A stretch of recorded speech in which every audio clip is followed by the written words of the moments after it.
You know what I mean? Sorry. Yeah, no, you're right. But when they don't have that problem, or when they feel like they need something, then they'll pick up a job. So I think that's there's definitely something to be said about the whole Great Resignation thing. But I think that there's a calamity of things that went together to cause that. But a lot of it, I think, were poor leadership. Yeah. I talked to my brother about it. He's in finance and stuff, and he said, well, part of it is with the aging population, they don't want to get COVID. So there's an element of that they're trying to stay out of the workforce and blah, blah, blah. Maybe small, but and then is it just I would imagine it's the highest percentages are at the bottom of the pay scale. Right. So that's where people are just, so I'm wondering how are they now surviving? Parents. Yeah. People. Like, honestly, like there's a lot to be said about, and I don't like, I'm not doing the typical generational, like they're different and therefore bad, but the next generation is different. Just like every generation is different, and there's a bit of a swing, right? There's always a swing to different behaviors and stuff. And I feel our generation in general, well, I'm in a weird place because I'm that millennial that's not a millennial, right? Like my generation is like the pager generation and stuff. So we weren't what people consider a millennial, but technically we are, right? Yeah. But I still feel like we're kind of on that front end of where people were starting to almost give their kids too much and have enough to do that. So it's I don't know. Well, that's was happening before Been going on. COVID. Right. This is just an extension of that, right? I think like I said, I think COVID, people had to work from home. One, the remote opportunities opened up a bunch, right? So you're getting into, if you look, I'm willing to bet, I had a map the other day, but if you look at the Great Resignation statistics, they're going to be worse in the big cities and less in other areas because people are getting freed up to, they felt freed up to move around a bit more. Oh, I yeah. think. And then, you know, like I said, I think that people realize that they could survive differently than they were with the companies that, especially the ones where they had to get laid off and therefore went somewhere else or whatever. And they're just like, oh, I can do better somewhere else. So it's weird though. I'm in a tech community, so it's always been wide open. Yeah. You know, tech communities are always hiring, and it's Yeah. it's even growing even more with the security stuff. So my perception And development on that side of it is booming. Yeah, that stuff's gonna keep accelerating, I think. So what do you think you're not dealing with it directly, but as far as operations and are there answers for what a company can do to address that? Our little mini topic, and then we'll move on. Yeah, I mean that goes to the whole, I mean, it goes to the same thing we've talked about before with the whole traction slash, you know, just knowing your core values and focusing on the culture of your company and not, this is not something a lot of small business owners like, but I'm not saying don't pay attention to money, but I feel like if you pay attention to your core and you perform to your core and you hire to your core values and your main reason for existing, and you're not just thinking dollars, you're thinking about your identity, then you will do better in these types of situations, right? Because you'll have people that are there to make money, but also because it's a place that fits them, you know, and I think that's a big key. If you have a place that is the only draw to the people there is the earning, then you're stuck in a price market where you now need to compete with all the opportunity, and therefore you have to raise your prices to match that competition if you're not doing it, if you don't have another reason to work there. So you were talking about, without thinking too much about the financial, but it's more of an investment mentality. Correct. That it's a long-term play versus short-term costs potentially that you're going to have and less profit. For sure. I think, I firmly believe that if you do that, you're actually helping your bottom line. It just doesn't translate immediately, right? But I think that if you operate by the way you should, like by your core values, the way you believe you should, and that you hire to that, that you will see increased profits because you will have a better workplace in general. The money will follow that. But when it comes to making decisions, sometimes like it's like you said, it's a long-term play. You don't always see the dollar sign behind, you know, behind some of that. And there's some pain, as Traction points out, when you go to your core values, you lose good people that don't match your core values, Yeah. and that's tough. But you're gonna pick up the other people that do match it, and you're gonna do better in the long run. Yeah, it's the difference between, I've heard the term having followers in your business versus employees. Yep. That they're following they want to be part of what the organization is all about. I like the term noble cause. And then leadership that's good at being clear about it and living it and so forth. Yeah. So, all right, we'll move into, all right, I guess first, check in, what's going on with you and Oh. Point North? Well, you talk about not having time in that culture. We're kind of back and forth in that one right now. We're doing good. We're pretty busy picking up a lot of new opportunities and things, which is great, but has also put some of our strategic stuff back on the back burner a little bit. But luckily, we've been talking about it, and that's my next meeting after this is actually going into starting, because I think it's a process that shouldn't be fast, reaffirming our goals and all that stuff, so that we can then do a good end of year presentation for the team and stuff. So we're hitting that up, starting that on my next meeting today. So Who will present that, Brian or he'll you? end up presenting He will? it. Yeah. I firmly believe that he should be the one presenting that, like as the For sure. visionary and stuff. Like we can work on it together. That's but right. That's his. And we do the same thing with our annual reviews for my guys. Like I'm the one who's, we're gonna tell him what I think about how they're performing, and we're a small business, so it's not like he doesn't see. Right. But we inform it together. And we'll both be in the meeting. But I'm gonna try to take a back seat because it should be his Right. presentation to them. I believe That's typically how I see it and promote it, as the integrator's responsible for creating it.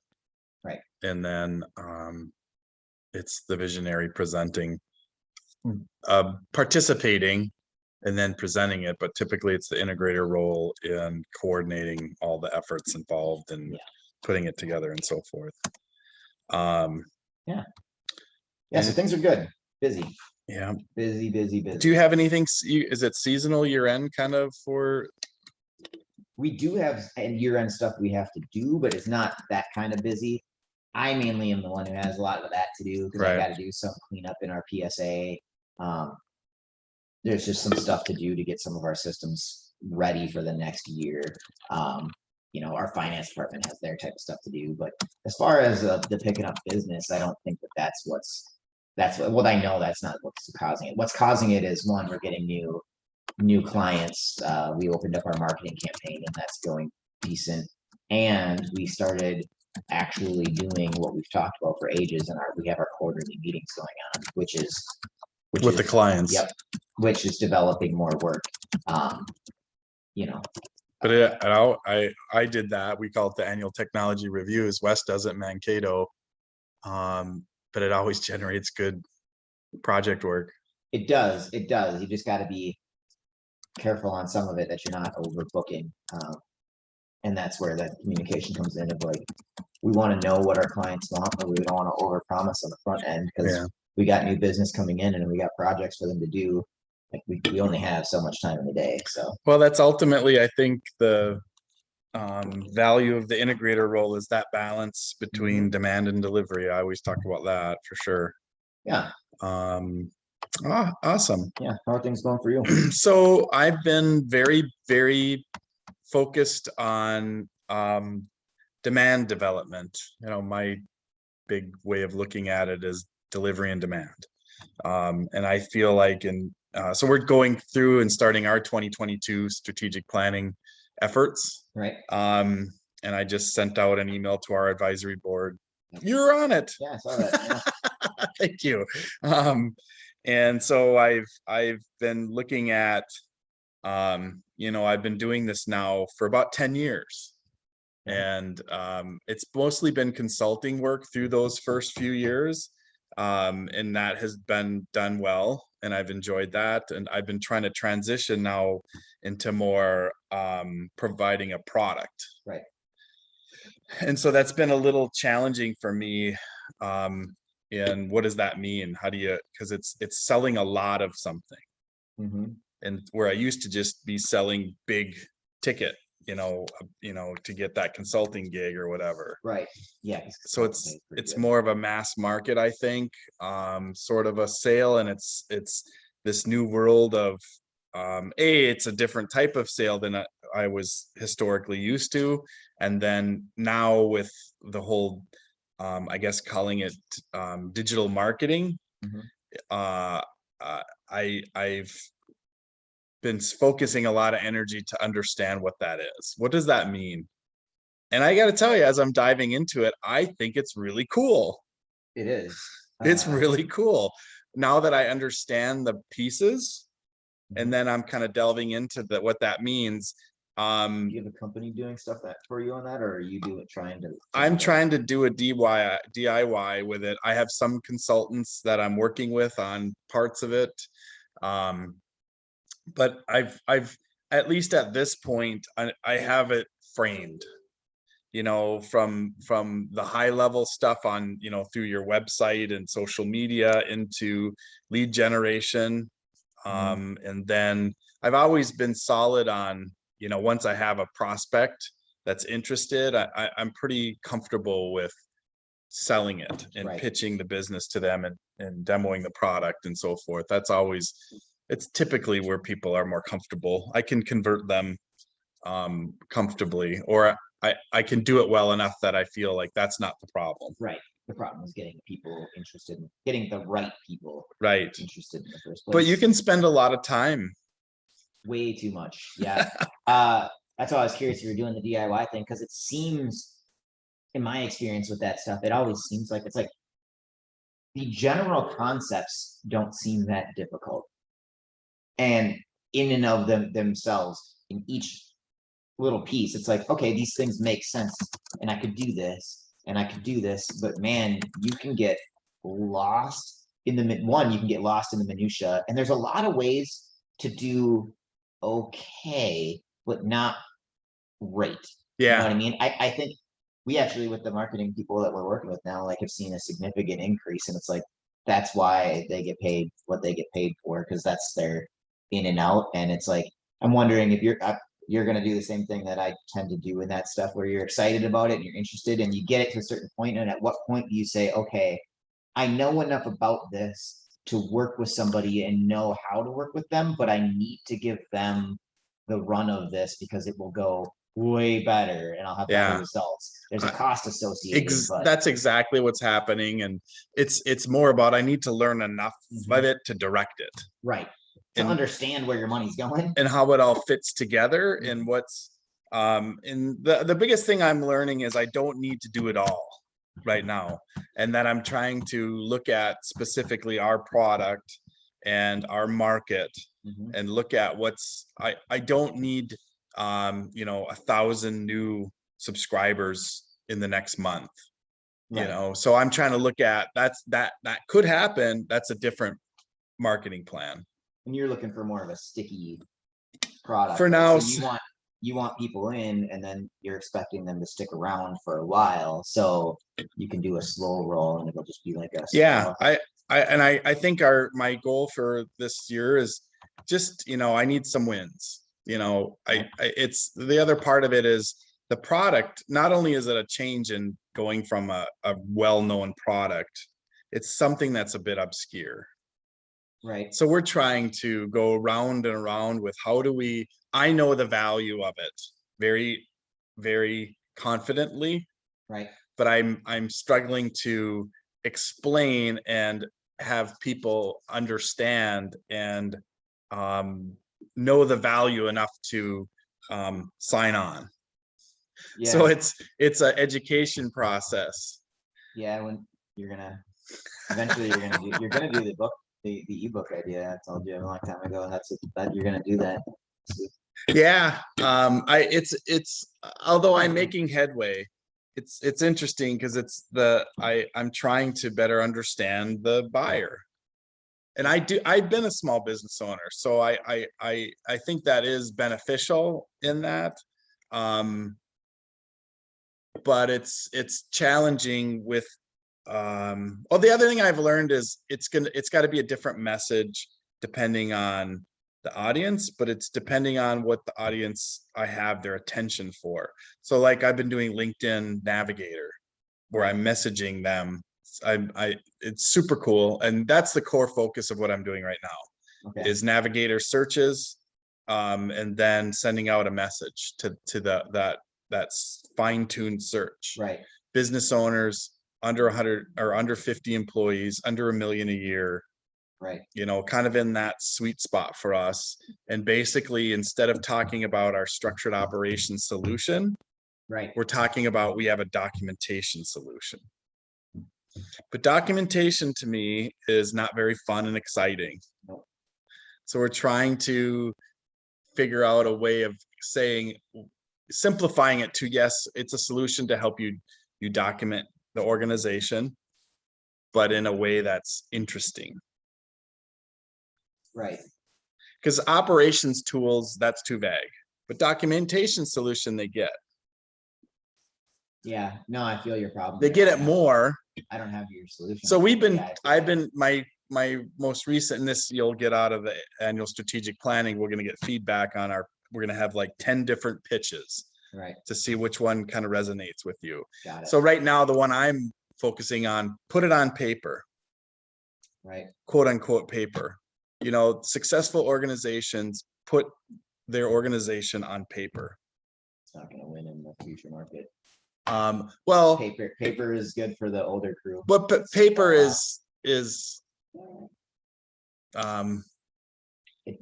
doesn't have the same effect on new kids. That's a good point. Generation coming up. Not to naysay the concept, but that gets me in the concept. But I think that it's funny how that's so generationally different now. Like if I tell my kid put it on paper, like yeah, he writes on paper. They do that in school, but it doesn't have put it in the computer.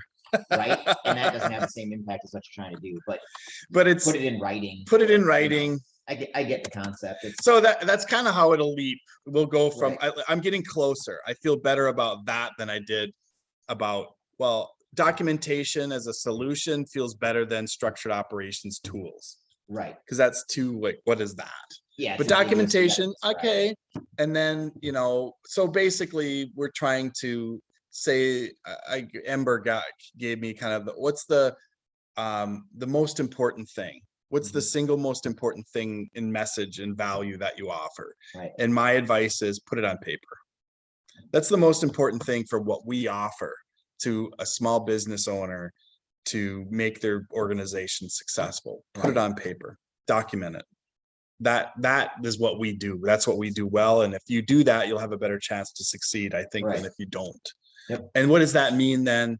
Put it on paper, your vision, your work structure, your SOPs, your role descriptions or accountability, your weaknesses, your strengths, your plans. Put all of that on paper. Yep. That's what we do. So anyway, it's been, believe it or not, I'm enjoying this process. Right. And then I'll get an idea and I'll send out 20 messages in LinkedIn and see what happens. So I'm doing a little A/B testing. Okay. Not very formally, but just kind of. Not real A/B testing. Just but sort of. No. It's anyway. All right, we're already at 8:24 and we haven't started our topic, but this is all related to that for sure. So our topic today is, you know, finishing up on the strategic planning discussion that we had. You know, we talked last time about getting the plan done, you know, different approaches to it. A lot of it with what you had presented with the Heat 3 Hag way, right? And the way I've done it traditionally, and a lot of it's from Traction World and some other things. theory of constraints. A lot of that crosses over. It's different language sometimes, Right. but it's basically set some goals, identify your constraints, identify actions Right. is the way I kind of look at what strategic planning is all about. How do you evolve an organization, whether it's growing capacity and growing revenue, or to me, a big part of strategic plan is improving your company. You know, back to what we talked about before, investing in an organization where people want to be there. Right. You know, something that's fulfilling, where people can love what they do. So today's kind of the final version of that is traction is really the term, and I like that traction. I'm not 100% of the EOS world, but there's certain aspects of it that I really do enjoy and support. And the term traction is really right in there. Right. So now you have this plan. You know, what do you do to actually materialize it and make it real? And so let's start with you on that. Any thoughts that you have as far as what you try to do as far as execution and converting these into projects, maybe these different actions, and how you you know, I'm assuming you're following the traction world in that, on track, off track. Do you want to talk a little about that and how you guys do that? Yeah, I mean, we're doing it a little bit, getting better at it, and that's one of the reasons that we're readdressing our goals and stuff. So, yeah, we do have a weekly meeting. I have a weekly meeting with each department and with the leadership team. The leadership team one is first, and then I have one with the other two groups, where we do cover that stuff. Talk about the rocks and if you're on track or off track. I need to get people, I'm sure, have the same problem, get better at forcing the discussion into the issues time frame instead of allowing it to happen when you're talking about the rocks, because you say, like, are you off track or on track, and people want to justify and talk about it all right there, and it's like, do you have an issue, yes or no? That, you know, if you don't, if you're on track, off track, that's all I care about right now. But it always, They want to excuse it. it always either that or they want to gain praise, right? Like they want to, if they did something good, which is fine, I get it, I do the same thing, like, right, if you do good, you want people to know, and if you do bad, you want people to know that it's not as bad as, you know. So that is one of the notes I took this morning as I was thinking through this topic of, you know, leaders should do a better job of celebrating success in them. Yep. Yeah, we spend a lot of time talking about that. I try to do that a lot, but it still doesn't always happen in the way we want. Like when we cover headlines, that's always the one where I'm like, oh, I forgot to fill this in. I can usually bring something out. You know, I usually talk about something, but I don't think about it until the meeting is happening. And I'm like, shit, I need to talk about stuff. And we always have wins, so it works out. But anyway, into the traction stuff, I think that establishing a good meeting pulse is important. I do dailies for each department. Not everywhere needs to do dailies. That's just a quick check-in of like, what do you got going on today, so that that team knows and everybody just is kind of aware where everybody else is at, because it's easy to get into your narrow world. And then we do our weeklies. I have a quarterly meeting with each employee, and then we're going to have our annual meeting coming up. So I think that the meeting pulse is a good part of the communication chain that you have to have. And people have to understand that it's important.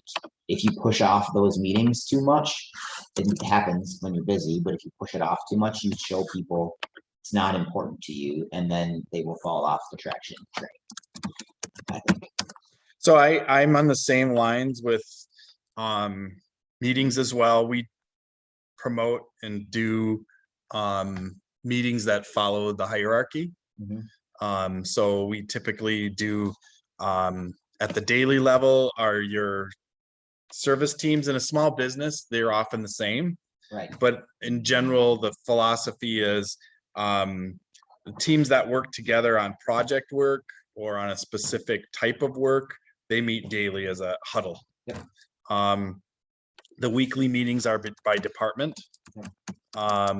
Whatever the department across, either it's internal operations or it's the service delivery team or it's the demand development side of the business with marketing, prospecting, and sales. those departments meet. Often in a small business, it becomes the whole business unit Right. on a weekly basis. But each department should be focused on separately. I try to do. So whatever's in the finance, we would do their stuff first, and then maybe the HR stuff, and there's crossover, but I like to at least present it as a grouping of the department. Right. In service for like tech, so it's, you know, your support team, your project team, your managed services, you know, Right. they're all going to be in the same, it's a pool of people. Right. But I've always recommended and proposed doing it just to follow the hierarchy.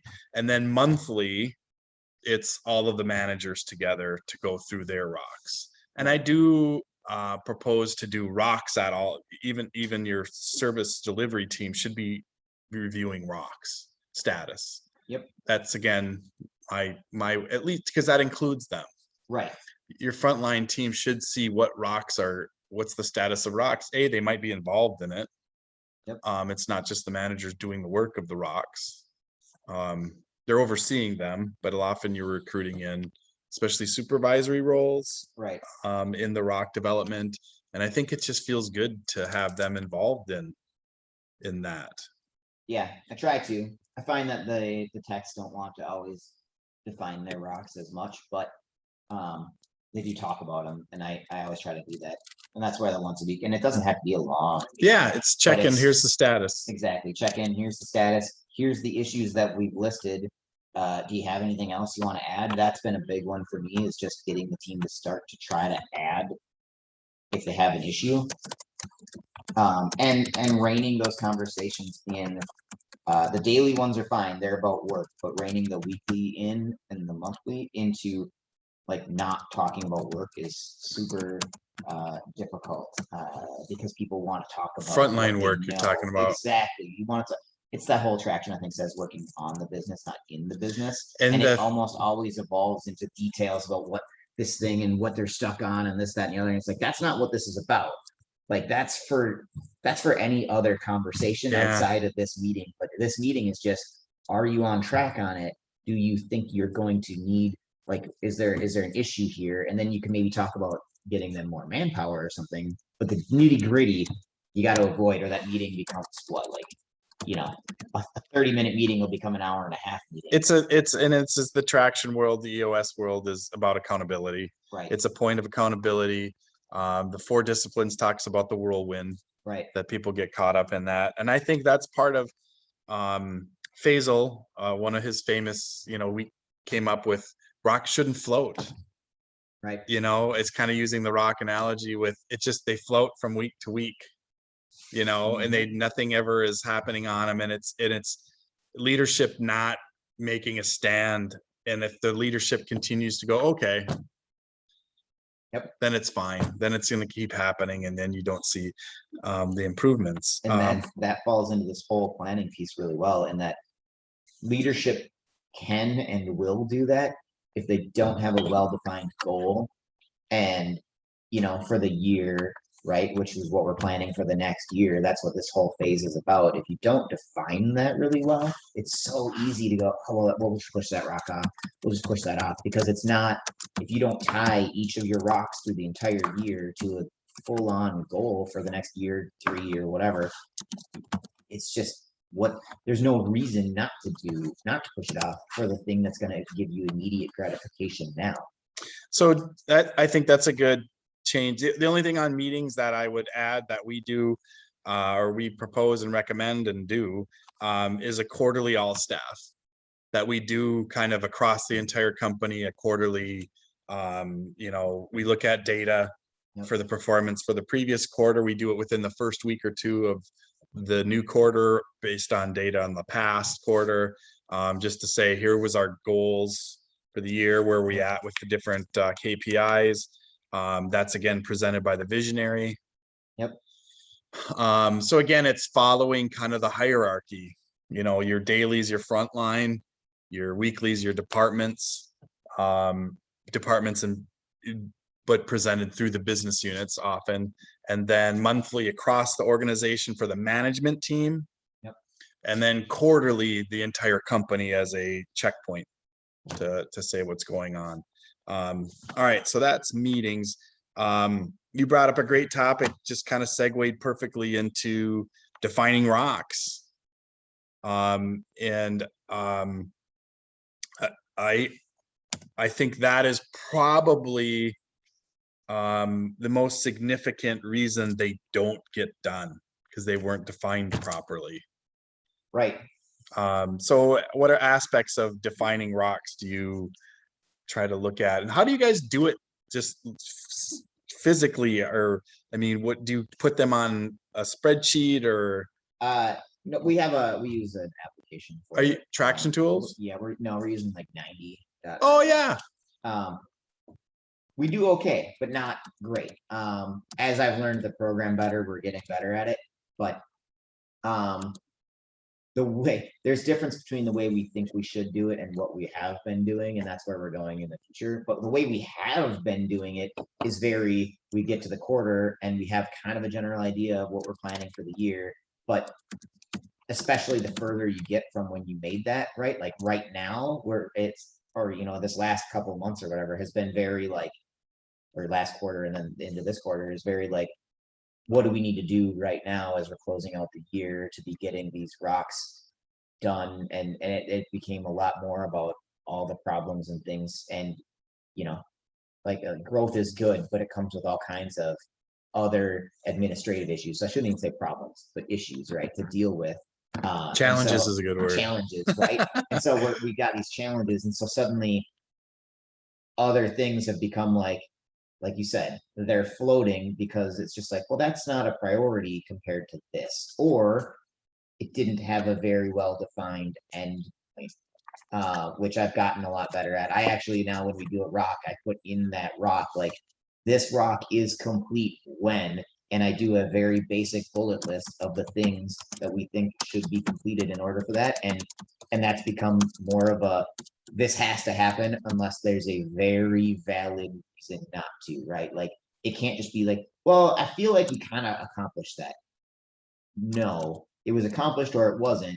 You as a team can decide if you say, well, that as we did this rock, we determined that requirement wasn't valid. Okay, that's different, but you got to be very careful on that slippery slope. But that's been a big one for me, is just literally doing just a basic bullet list of this is complete when these things happen.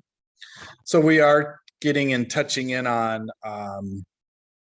some other thoughts on that that we're going to talk about. KPIs are part of that, defining the KPIs. What is the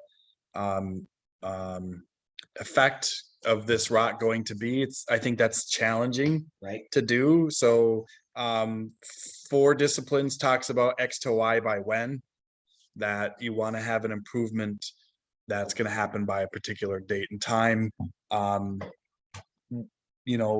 What the rock will affect in that. That's not about getting it done. That's about defining what the purpose of it is. That's a really good point, though, is that, and this goes back to the whole why we're readdressing the yearly and the X to Y to when, and all that is about my list. I guess I went too in the weeds to begin with about what you need to do to get that thing done, comes after you've actually defined your real purpose of the thing. And that comes from knowing what your end of year goal is, what your 3-year goal is, knowing the financial, taking the time to figure out the financial impact of what your ambiguous rock is going to do, right? Because so much of what we do, it's we want to implement this program because it's going to generally increase security for clients. And so we'll start down that path because we know it needs to get done. We're in a technology world. We're always looking to improve things, but then, you got to look at what's the marketing plan going to be for that. Are we passing the cost on to our customers on this? Are we, what's the overall hours need to be put in this and stuff? There's analysis, like you said, and KPIs and things that I think small businesses that need to be agile are so used to not doing some of that due diligence, and you go by gut. And you got to get away from gut feeling. You got to have it. You got to be agile, You can't mire down in the analytics, but you need some of it to keep to keep yourself on track later. And a lot of people, once they get good data, they love it. It's very affirming, and kind of continues to give that confidence in what you're doing, kind of a. So along those lines, then I kind of have a way of looking at this is basically you're creating rocks to backfill the goals. You know, you come up with, we talked about this last session, but you know, the executive team is coming up with goals to pursue the vision specifically for that year. Right. That year is a backfilling, you know, the longer overall goal, long-term goal.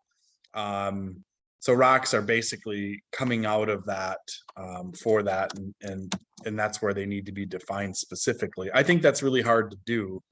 I think that's something that takes that time, and it takes that right analytical person.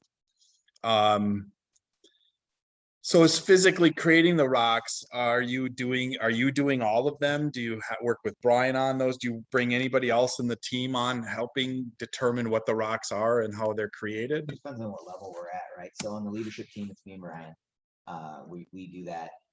We talk them through. I put them all in the system, but we talk them through together. And then for the teams, I get as much input as I can, and then I end up developing them usually.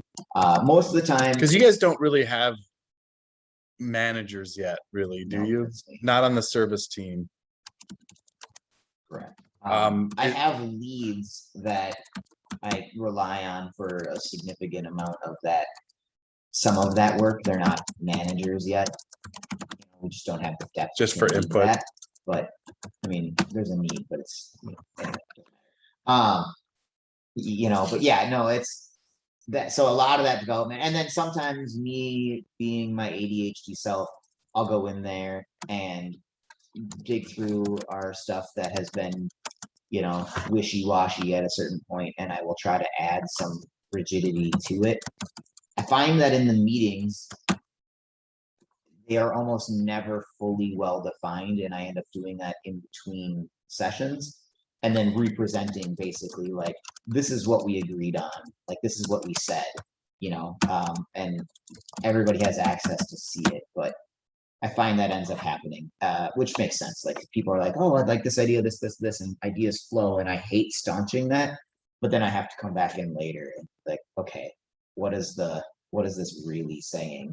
Right. And then we have a tech problem, right? Like people want it in tickets versus in this system, and like I want things in tickets, but I also have things in this system, and where am I tracking it? Tracking them. But I've kind of done a separation of like the techs do all their work in the system, and the strategic work gets done in this other system, which I think helps separate the work on versus working business. So another topic related to this, that's really part of kind of rocks, but again, I'm gonna credit Faisal in this. He talks about stage gates, the term stage gates, and I've struggled with that. I like it. When I've asked him to define it clearly, it's basically, I don't think it's a rock. It's basically defining a point in time for execution. And that could be a rock, but it's around having predefined decision points.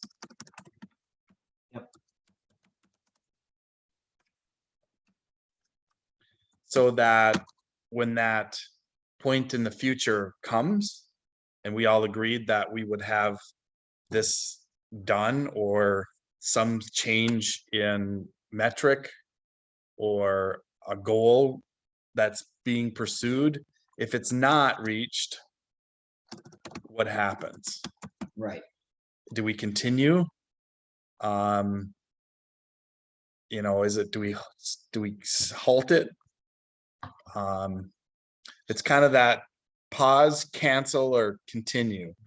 Or do we so I think that's an interesting I'm trying to reconcile the idea of these stage gates with how a business owner would implement stage gates along with kind of rocks. Because stage gates, I think, are more kind of like your goals. It's a enhanced, comprehensive goal. God, I look at it almost, but it's just the terminology, right?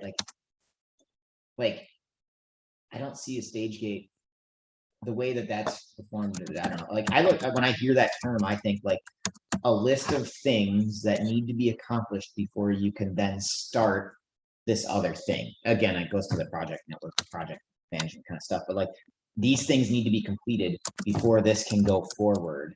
I can see why you would also then do, if you haven't done those things, then you can't move forward on this next thing. So do you keep pursuing or not? That is a good decision to be made at that point. I wouldn't say it's necessarily goals. Your goal can be to accomplish those things, but it doesn't always have to be. That's more of like a leaping off point. Like, Is it the same as like a milestone? Are stage gates similar to milestones? that sounds like it to me. But milestones have I look at them like milestones have a past connotation to it of you accomplished things up to the milestone and then you're excited you got there, right? It's like planting a flag saying we got here. Whereas I look at stage gates as like, there's a flag in the future, again, similar to a goal, but like, here's the things you need to do to be able to pass this gate. You must be this tall to enter, right? And if you aren't that tall yet, then you can't go through. I think that's where it's a slightly different from goals, but a milestone is more of a celebratory state, whereas a stage gate is we cannot proceed without these things. That's just Yeah. how I read the terms. Stage not gate- necessarily what he means, obviously. I've never talked to him about this. The most important thing I get out of it is the idea of decision point. Right. That at this date, I think they're high level typically. A lot of times it's we're going to shut the thing down. Mhm. If we haven't reached this revenue or profit by this date, we're out. We're done. Right. I think it does put a clearly defined future thing that's Right. so as a business owner and visionary and entrepreneur, I don't like stage gates. Nope. I imagine it's not well adopted in the small business community yet because so many of those decisions are gut decisions. I think it's good in getting partners and team members aligned that when it comes to that, then the emotion is kind of taken away because we've already talked about it. Yeah, I think it depends where you're at in your process too. Early on, there's so much happening so fast until you've gotten your structure really good. They don't apply in the same way, right? Because stage gates give me the feeling of a longer term thing, which makes it you're forcibly slowing down and thinking about and doing things in the right order. I find that that's a lot of small business owners don't want to jump down the slowing down path because they're used to moving at a very quick pace. And doing that feels artificial to some people. I know that if I present that to Brian, I could sell him on it and he would probably kind of go for it, but I don't think entirely, right? Because I think on the other side of stage gates are figure it out as I go. right. Which is a lot of I don't decisions, want right? I don't want to predefine decisions now. I'll figure that out when we get there. Right, because and that's where you know that's where our operations piece hits the visionary piece, the operations integration, like all that kind of hits that where it's two different mentalities generally, Yeah, and you got to they have a kind of pretty good collide, relationship. contrast. And that's also why an owner usually doesn't make a very good integrator. They shouldn't be that role because generally, this is very general speaking, but generally they're more on the visionary side of things, figured out as I go. That's how they succeeded. And now you need to bring in somebody that's operations minded. Brian and I definitely go back and forth on stuff. And that's actually one of our strengths, we think, is that for sure. I'm almost, well, I'm not almost, I am too analytical. I will take that data and play with it for hours on end, and I love it. And I will delay decisions as much as possible to get to the best possible outcome I think I can get to. And he will just go now. And so we have to find that middle ground. And luckily, we work well enough together that we both respect each other's side of that, and will bend to meet somewhere in the middle. Sometimes it's more on my side, sometimes it's more on his, depending, right? But that's a tough balance. Yeah. Anyway, it took us way off track there. So No, that's great. I'm just kind of looking at some of my other notes in, so a lot of times we talked about rocks not happening and floating, and what do you think about expanding a little bit more on why that happens? I think it's poorly defined end goals,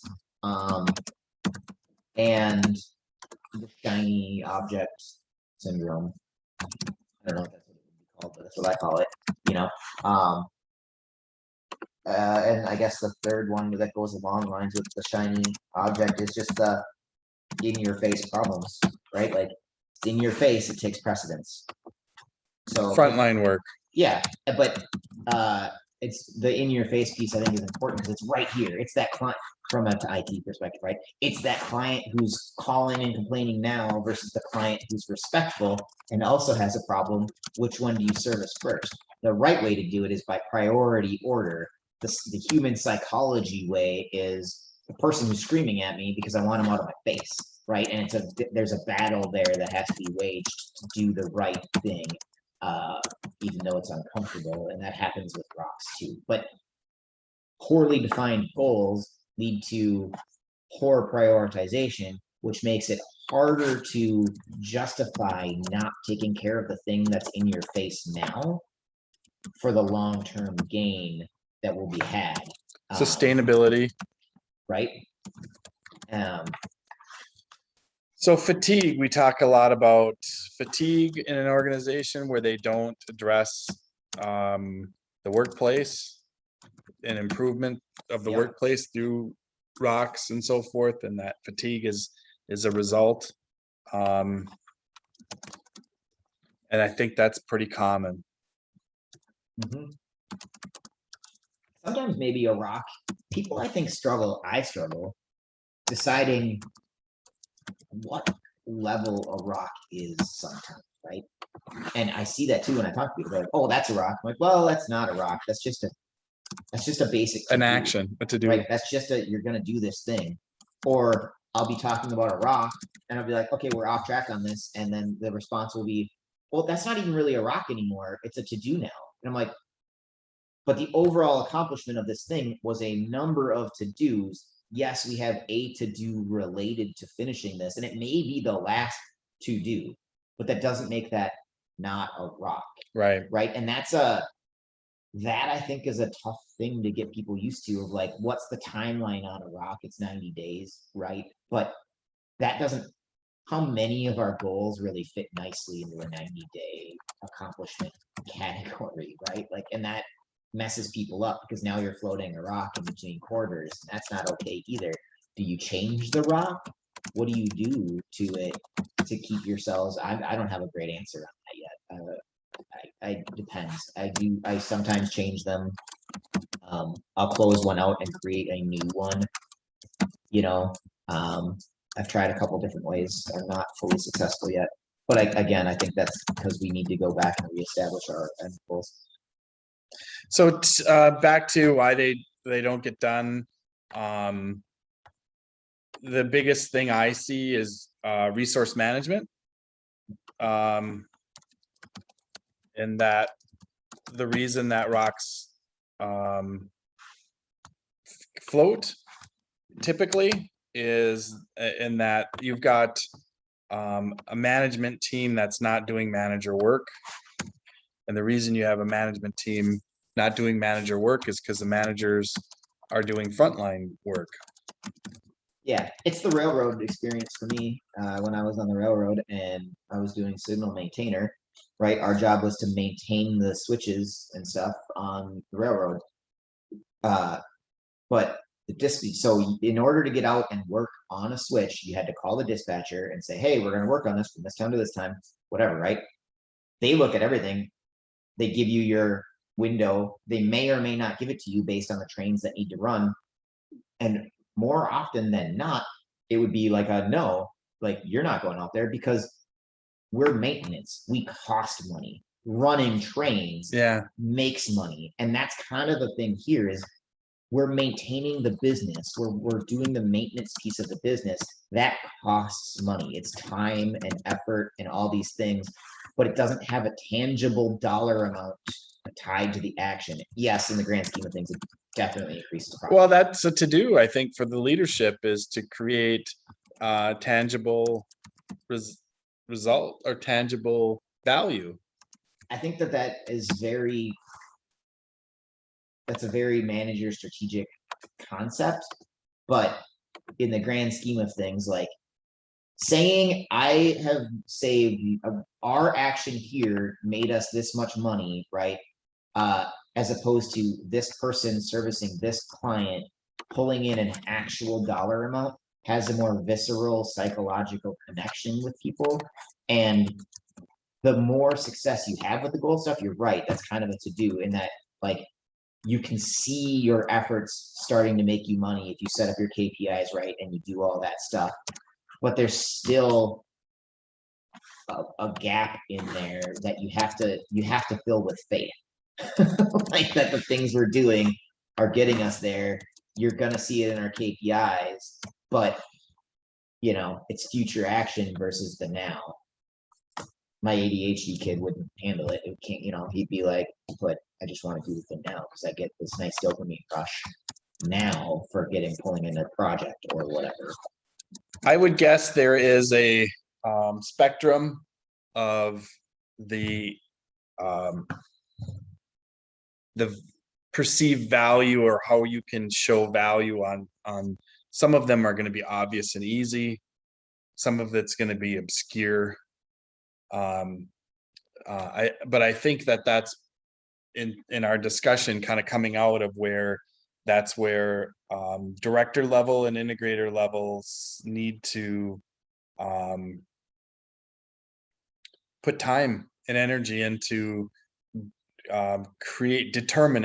calculating value Right. of change of those rocks and getting buy-in to the visionary. Typically it's visionary wants frontline work done. Mhm. They're good at frontline work. That's where they typically come from. Yep. And they're good at vision. It's the middle part that is improving the organization stuff that they're not as concerned about. Right. Or not as in tune to, maybe is a better way to put that. So I think it's the integrator's role to, with the directors in their specifics of their different business units to, as part of strategic planning again, to take time to determine that, and then sell it. You have to sell it to the visionary who's writing the checks typically, and sell it to the frontline workforce because they may be involved in work around development of those rocks or execution of them.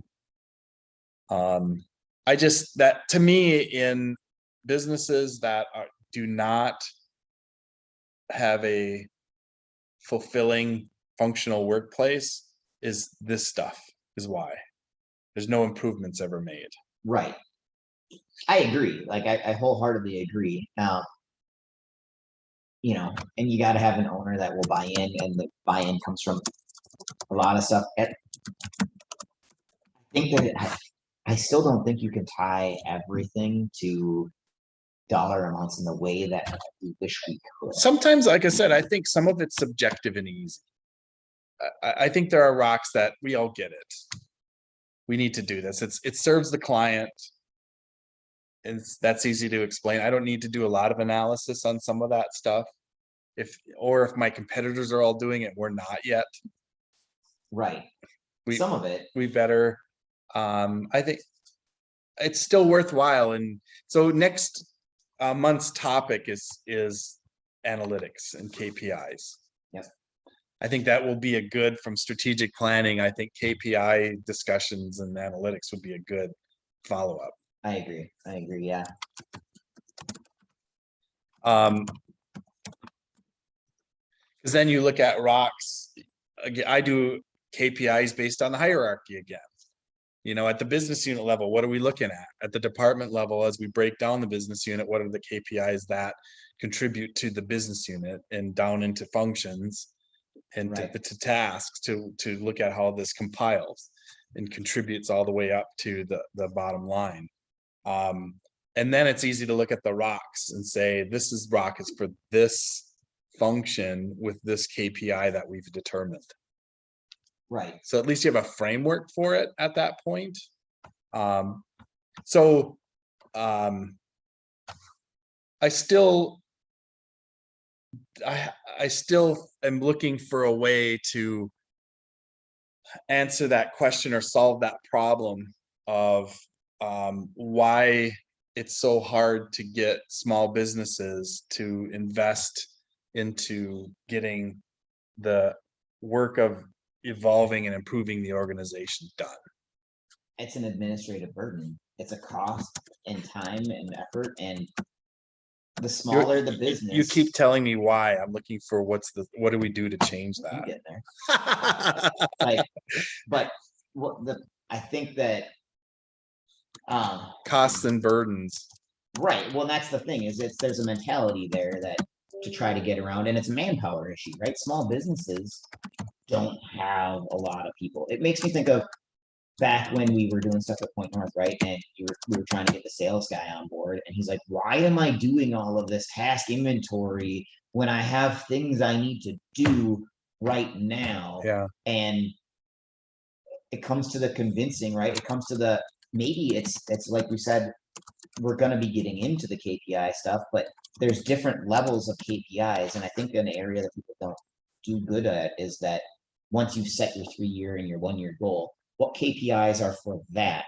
And then they don't always trickle into the rest, right? But like having that starts you, right? At least having some data to begin with will start to do the convincing. That is what has helped Brian, right? Is as what are we convincing them of?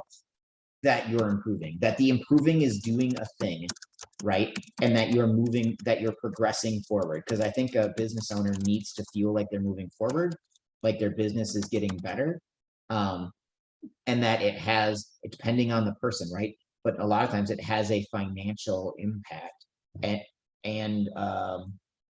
you know, depending, it may be a cultural impact too. But people need to feel the change in a more granular level. So some of that is setting better short-term achievable goals to begin with, to get the snowball rolling, and easy to follow up on data, right?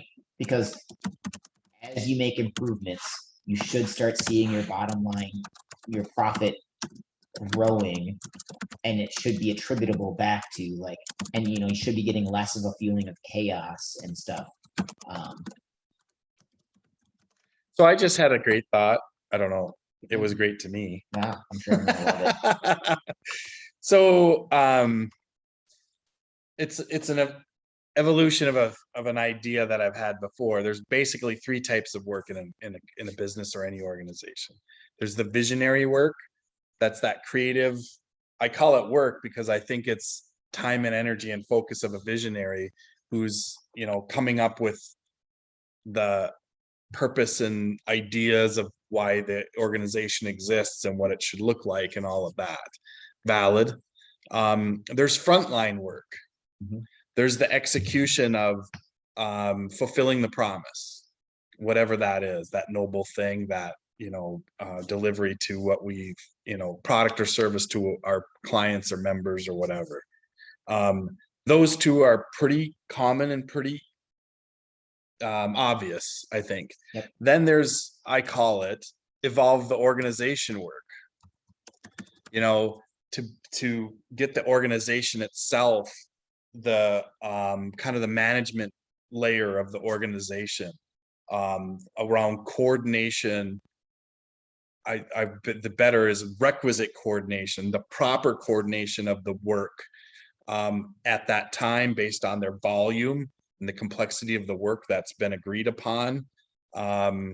So there should be a allocation across the organization of those 3 types of work to make it. And I would be interested to see a successful organization or company to look at how much of their work is allocated across those 3. So visionaries so you got one person doing most of the visionary work. But you probably then have 90% of the work in the organization is frontline work. And then maybe 5% is on evolving the organization work. Yep. And then 5% on the doing visionary work. Sometimes it's even, I would say the visionaries doing more. There's probably like, you could go like 85, 10 and 5. Like, you're right. Like, I think that the process management, because like visionaries are like moving ahead, right? But process development is evolve the organization work. Right. And that stuff I think I think that's by far the least common in most businesses. That's going to be my to do. I wonder if there's a way to quantify that, or if there's anything out there, maybe different language that's been looked at. It has to have been looked at. I would think so. And then be able to go to a small business who's got 10 employees and it's growing or a particular revenue and say, your allocation should be right 50% frontline. Right. If you're growing, right? Yep. If you're in that, how I have my 3 phases of proof of concept, build the organization, and smooth scaling. I mean, that middle one, smooth scaling doesn't need a ton of evolve the organization work. Right. Between proof of concept and smooth scaling, though, you should be allocating a ton. Some people Brian is working with actually have a method they get to start to go down this path is by saying, in your industry, your salary should be this percentage of your profit, right? Lower than that, you're probably under allocated. Higher than that, you're whatever, you're overworked or underworked. And so that starts to lean in towards where you're going, I think, in that it gets the owner looking at like, okay, why you could start to go down that path of why are we overworked? Like, why is our budget or whatever, why are we paying so much for people but not getting enough profit? We're probably not efficient enough. Or, hey, we're paying our people less than we should be. That means we probably need somebody else in here. And that starts the business evolving conversation. It's not the end all be all, but it's a really easy number for owners to look at. I know mine does. He looks at it pretty regularly and goes, hey, look, like, here's where we're at. I can give him tech utilization numbers all day long, and where I think we're at. But that number is more visceral. It's, we make this much profit, we're doing this percentage on employees. I can afford to buy in to hire a new person to do this, and what are we going to do to make ourselves more efficient that way? So that's just a start. Yeah. So I typically, when I look at budgeting, my fancy strategic planning term is pro forma, basically a projection over different iterations. But we break it down and allocate it by business unit, from an expense and income standpoint. But I've never broken it down by the type of work. I think that would be within the client service area, or the service area, or delivery area. How much work is being done at the front line, right, and allocated as salary then, right, and then how much are we investing in improving the organization through a management team, because it's the managers doing, typically they're player coach, they're doing some manager work and some frontline work, right, to say, here's your investment, you're only allocating this much, here's what you should be at if you want to grow and evolve this organization in a requisite manner. here's the difference. Here's what your investment is. If you can get to the holy grail of timing, if you could show that owner, like I want to do pretty soon again, but if you can show them, hey, when you're doing that work, instead of letting somebody else do it, this is how much it costs the company to do that work, because you're getting paid this much. So that hour cost this. Is that what you got out of it with the client? If not, maybe we should have done it a different way, hire somebody different, whatever, right? Like that's where you Yeah. start getting into where you can start to combat that gut feeling of I just need to do the thing, and you can start to go, oh, that wasn't an efficient use of my time. I think that that's really the solution for a lot of this stuff, is finding the ways to tie the dollar to each thing that you want to move forward. Right? Well, each thing to me, the thing that I'm looking at this, even from your standpoint as a director level, at what point is it the best investment to bring managers on that Right. specialize now in overseeing process in, managed services and in support and project work? Right. There's a need of specialization and there to develop the best processes and so forth. At what point in the growth can you, that's a stage gate Right. to say, when we hit this revenue out of this particular service area, it needs its own manager. Yep. Yep. And that's one of the things I want to be developing move forward. And we're looking at, and that's the 3-HEG thing too, right? Where you start to look at, you're looking at your overall year, your overall budget plan and all that. You should be able to on the bottom go, well, I've got all these milestones, stage gates, whatever lined up.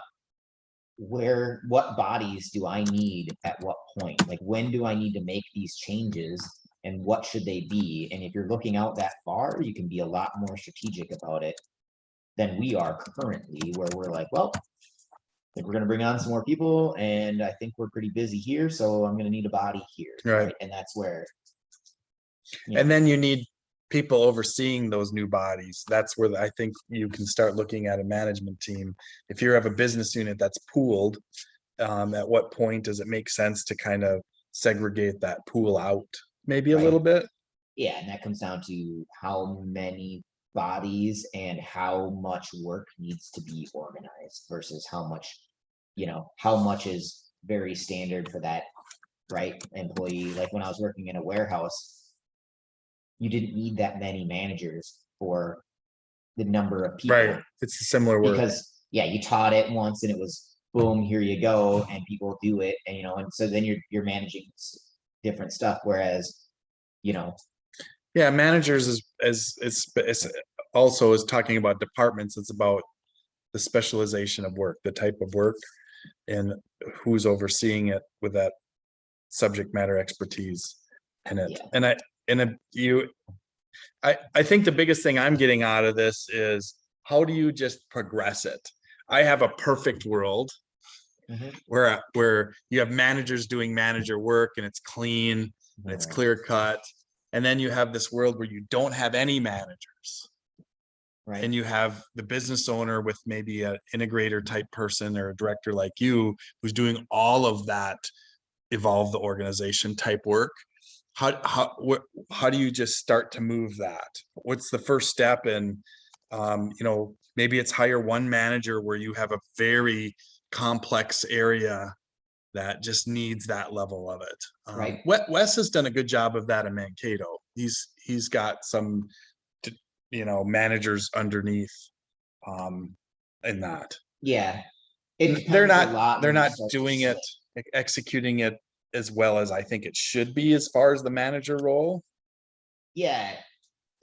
A lot of service managers they need to be the subject matter expert too at a certain point. And if that's the case, then they still are going to be doing work. At what level work are they doing, right? And what are they managing? That's where you get kind of like a like Brian says, when we're looking at hiring people, is like, what are we expecting that, like, your task stuff? What is this person going to be doing in their day in and day out, outside of just managing people, right? Because sometimes just managing people isn't going to take up most of your day. Sometimes it is. It really depends. But I think it's very subjective, but it depends on where you're starting to slip. That's where I kind of look at it, like constraints. Like right now I'm looking at, okay, well, now I'm over the managed side and the cloud side. predictably, some things are slipping a little bit, as they should. Because we're also growing at the same time, so we're gonna be looking at hiring somebody soon for, I'm not positive, we got some ideas on some roles that we're looking at, analyzing multiple roles on what's gonna be the most effective. But, you know, and that's where it's like, okay, now that I moved to this position, we knew there was gonna be a slip. I stated it ahead of time, like, hey, this happens, that's great. I'm gonna pick up the stuff and we're gonna watch and see where we start to have some problems. Like, I'm gonna trust the guys to do this more. And if that doesn't happen, then we maybe need to, you know, get more oversight there or spread their work or whatever. Like, that's where I think some of it has to be, you can predict it to a certain point, but in a small business, some of it is, okay, like, You use the word I love, oversight.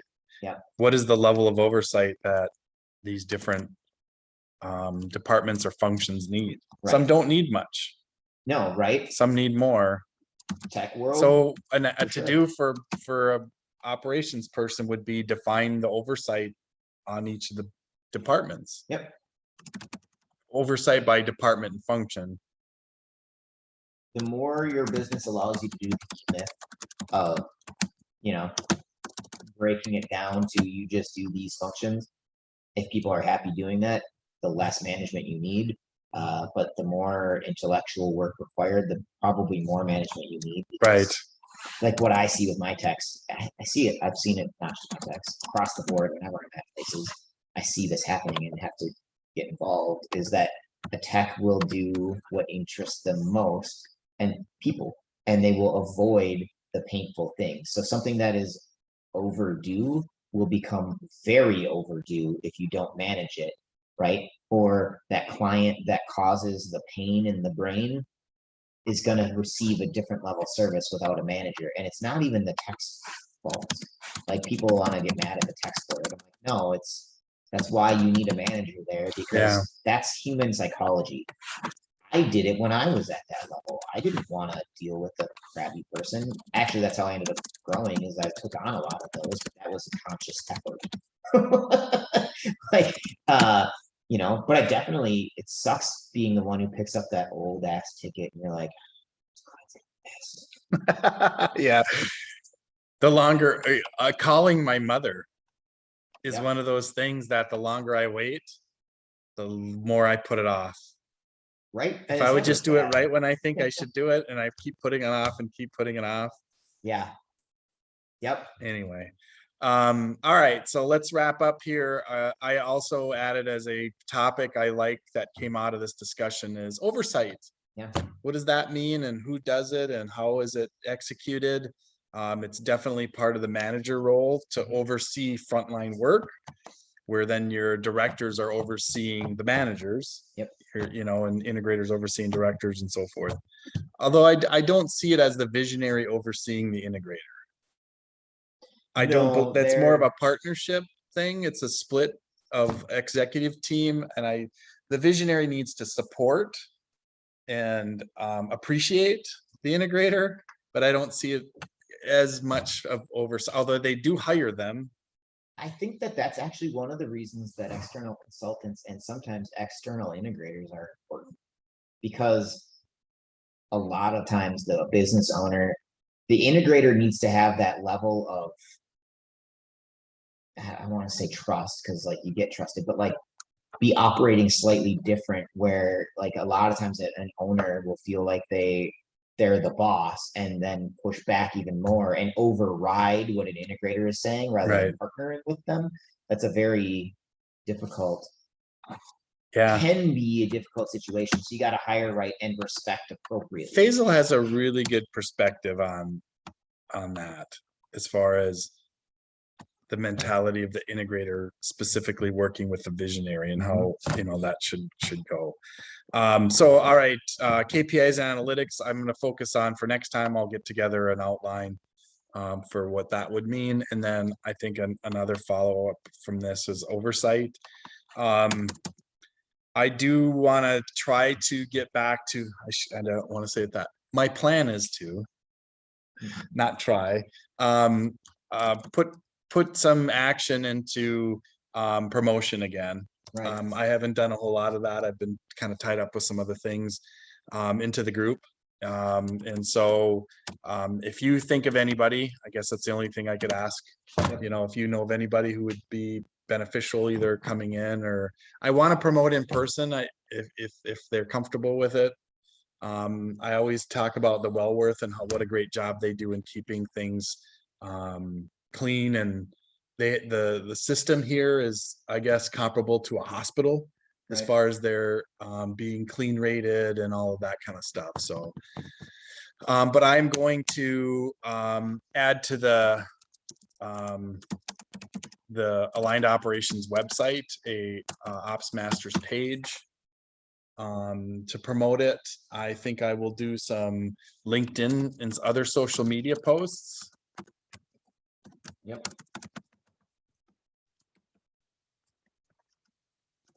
I could do Facebook and I mean, I did want to grow a little bit more organically before just kind of putting it out to the public within my circle.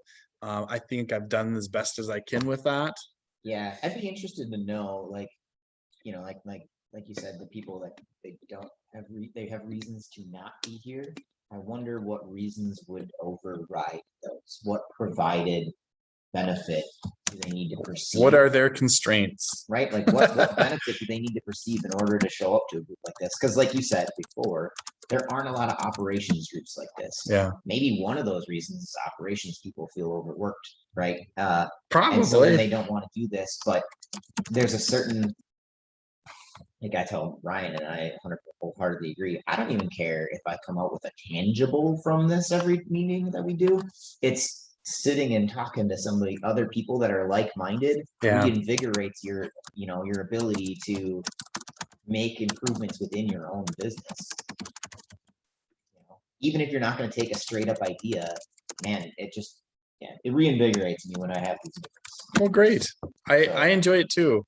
Like I said, I definitely have, I'm going to use this and probably profit from it. No, if you want a percentage, I love this allocation of work type thing. I really want to look at a way to, determine targets, you know, for a business in a particular growth phase. You know, if they're ready to go from that proof of concept and they want to build a business, all right, that means you need to invest in some sort of management team, whether it's a good integrator or some good directors, or I also look at what's the right mix of that. Maybe you don't need directors if you have a good integrator who's overseeing managers. Right, maybe. You know, maybe you do away with directors. As a director, you probably don't agree, but let's be honest, I'm that whole mid for sure. So I'm integrator For down sure. to, You're but doing the end goal is to be in my business is to be more officially the integrator. Right now I'm filling the other roles until we grow to a point where we feel like, yeah. So I agree. Or if you had really good directors, you wouldn't need a strong integrator. I disagree with that though. I think directors need oversight. They need leadership, and the visionary often is not the person. Right. Yeah. I think the visionary and integrator have a very specific way to be dealing with things, and then as everything moves down. But I definitely agree that directors are important at some point, but I think there's a certain point at which it needs to be the, you know, the managers doing, because the managers can fill the director management role. That's usually how that works in a small business. Yeah, I think the integrator can have enough subject matter expertise in operations in general. Right. They understand how to do a marketing plan. They understand the core service that's being provided within that business. They're always very, very strong in the middle stuff, the finance, right, HR, enough to where they can oversee someone doing that as an office man. They can oversee the office manager. You know, Yep. I think anyway. All right. So I'll start. I did really well last month. Hopefully I'll do it again, just like right away today. Yeah. I'll compile the video, create a link for that, send a message out to those people who I've got kind of in my distribution for this. And then I'll follow up with some sort of promotional email and social media posts on it. So I'm trying to practice what I preach and maybe have some set goals for, hey, if we could get 2 or 3 new members for next month, that would be great. I should be more specific. Three new attendees, let's say. We have more of attendees, I think, than members at this point. Yeah. For that. So, all right. So I'll get that stuff sent out, and yeah, should be it. How do you think it works fine with the way I'm doing the Eventbrite stuff? Does that seem It works for me. easy enough? Yeah, I mean, I wish I could just throw it on my calendar as like one, but it comes out as a new one every time. Like I could put my own thing on there. Oh, right. And then I did that out of they wanted to start promoting it through the Wellworth here, and that's where the whole Eventbrite came in. It's easier for me and not having to manage that through an Outlook calendar. Right. Too. I think that helps it for me. So I do have a recurring myself, and then I just have that one next to it on my calendar. Yeah, I'm not overly concerned. It's the last Wednesday of every month. If I can't remember the last Wednesday of the month. Yeah, I guess I would just put a recurring on there anyway, and then yeah. Anyway, all right. Until next month, then. Yeah.